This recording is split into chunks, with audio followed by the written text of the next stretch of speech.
На базе газодомозащитной службы Федеральной противопожарной службы по Якутии ввели в эксплуатацию новое оборудование. Оно предназначено для техобслуживания баллонов на сжатом воздухе. Подробности у Виталия Абрамова. Эффективная деятельность газодомозащитной службы – это один из основных факторов, влияющих на успешное проведение спасательных работ при пожаре. А в задымленном помещении работать без средств защиты органов дыхания невозможно. Но и эти средства имеют свой предел работоспособности, поэтому каждые несколько лет баллоны должны проходить техосмотр.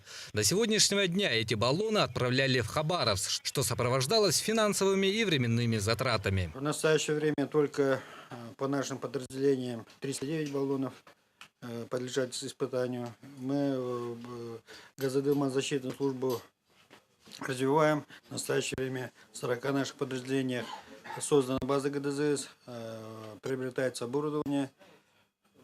Но по нормативам каждый баллон, в зависимости от марки, от производителя, должен проходить один раз в 3 года испытаний.